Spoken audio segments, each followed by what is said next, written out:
Nous écoutons Madame Goulet. Oui, Madame la Présidente, merci beaucoup. Monsieur le Ministre, Monsieur le Président de la Commission des lois, Madame la rapporteure.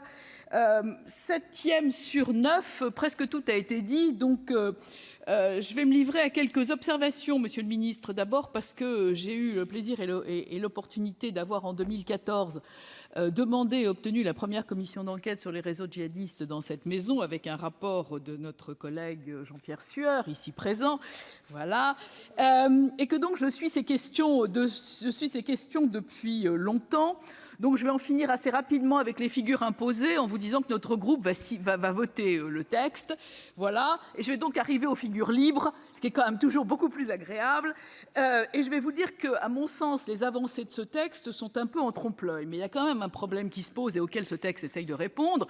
Cette espèce d'équation que les Français ne peuvent plus accepter. Fiché S, connu des services, sortant de prison et commettant un acte délictueux, terroriste ou pas. Cette acceptabilité-là, elle est égale à 0, voire au-delà. Et le texte qui nous est proposé aujourd'hui, c'était une des questions d'actualité que je vous ai posées il y a quelques semaines, vise en fait à réparer un peu les dispositifs manquants, en tous les cas, les compléter. Et donc, tout à l'heure, on se disait, mais enfin, est-ce qu'il y a des récidives? Comment ça fonctionne, etc. Une étude très sérieuse de Jean-Charles Brissard, qui est directeur du Centre d'analyse sur le terrorisme, et qui a fait une étude très précise sur 166 djihadistes partis d'Afghanistan, de Bosnie et d'Irak, a remis un rapport tout à fait édifiant. Sur 90 djihadistes partis d'Afghanistan, 100% ont récidivé, 60 ont récidivé quand ils venaient de Bosnie et 16 d'Irak. Bon, ça veut dire qu'en gros, il y a 60% de récidives, dit-il, sur les 166 cas qu'il a. Non, mais d'accord, sur les 166 cas qu'il a examinés. En tous les cas, cette étude a le mérite d'exister. On n'en fait pas l'alpha et l'oméga de la démonstration. Et comme dit excellemment le président Bas, les chiffres sont peut-être inexacts, mais ils servent à asseoir les démonstrations. Donc, aujourd'hui, oui. C'est une citation. Oui.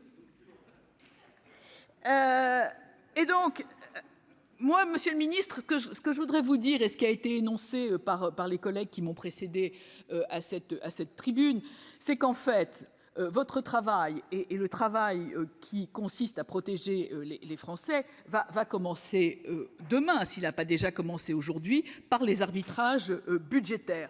Parce que vous nous avez annoncé aux séances de questions d'actualité une augmentation importante des budgets de la justice, mais vous n'allez pas pouvoir jouer Saint-Martin et couper votre manteau tellement les nécessiteux sont nombreux. Il va falloir avoir des priorités.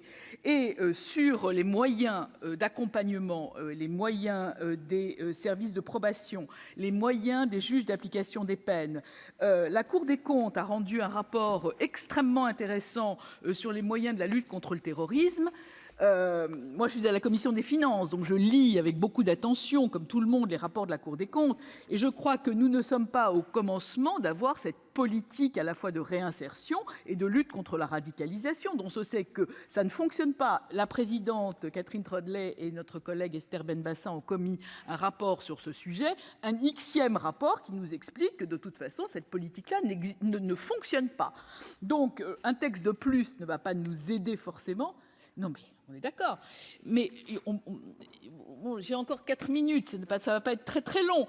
Donc les critiques de la Cour des comptes, non mais parce que vous allez avoir à faire vos arbitrages, Monsieur le Ministre, à un moment ou à un autre. Donc il faut des moyens accrus, on l'a dit, des moyens accrus pour le personnel, on l'a dit, les moyens d'équipement. On a voté dans le PLFR 3 il y a quelques jours 75 millions pour des moyens de la police. Il va falloir aussi travailler avec votre collègue de l'Intérieur et puis aussi renforcer le renseignement. Mais en ce qui concerne la répression et le suivi des détenus terroristes et radicalisés, là aussi, les unités dédiées n'ont pas forcément donné satisfaction. il est très important d'insister sur les formations, et d'ailleurs la rapporteure a rendu un rapport sur ce sujet, systématiquement, notamment à l'École nationale de la magistrature, où il faut aussi aider les magistrats à avoir ce type de formation, et puis les procédés d'évaluation. Sur ce sujet, nous avons le CIPDR, le Centre de prévention de la radicalisation, à qui on a adjoint et fusionné avec la Miviludes récemment, en tous les cas l'année dernière. Je ne suis pas du tout sûre que ce soit une bonne idée, mais ça fait des années et des années qu'on demande une évaluation du travail pour pouvoir cibler les politiques, notamment de lutte contre la radicalisation ou contre la récidive. C'est bien de ça dont on parle, et qu'on n'a pas le rapport du CIPDR dans des conditions satisfaisantes. Donc là aussi, ça va faire l'objet de multiples reprises dans le cadre du budget de votre ministère. Et je crois que toutes les questions qui sont posées, qui sont des questions légitimes de protection, ne trouveront en partie une réponse que quand vous aurez, avec votre ministère, le ministère de l'Intérieur, les associations qui travaillent et les gens qui sont spécialisés dans la matière, enfin déterminé quelle est la politique de lutte contre la radicalisation que vous voulez mettre en place. Parce qu'aujourd'hui, c'est l'armée mexicaine. Aujourd'hui, c'est l'armée mexicaine. Il y a beaucoup de bonne volonté. Il y a beaucoup de procédures complètement éparses, il y a beaucoup d'associations qui sont subventionnées, pour lesquelles on n'a absolument pas d'évaluation. Moi, je voudrais que dans ce sujet qui est éminemment important et qui est éminemment fondateur pour les années qui viennent et pour notre sécurité, que finalement, on instaure cette culture de l'évaluation qui est aussi difficile. Et comme j'ai perdu le fil de ce que je voulais vous dire, mais que j'avais encore quelque chose à vous dire, je vais vous demander une demi-seconde si je le retrouve, et si je ne le retrouve pas, c'est pas grave. Vous avez compris que, au titre du groupe, nous allons soutenir ces mesures. À titre individuel, je suis beaucoup plus réservée parce que je pense qu'elles doivent s'inscrire dans un ensemble et que le budget sera vraiment extrêmement important pour voir comment vous allez enfin déterminer cette politique de lutte contre la radicalisation. Il y a beaucoup d'outils. Vous avez ce fameux document transversal sur les politiques de radicalisation dont je vais parler tout à l'heure au moment du texte sur la lutte contre les violences faites aux femmes. Ce document de politique transversale est vraiment fondateur et extrêmement important. Monsieur le ministre, je vous remercie de votre attention. Et mes chers collègues, je vous remercie aussi. Quoi qu'il en soit, le groupe votera ce texte. Merci.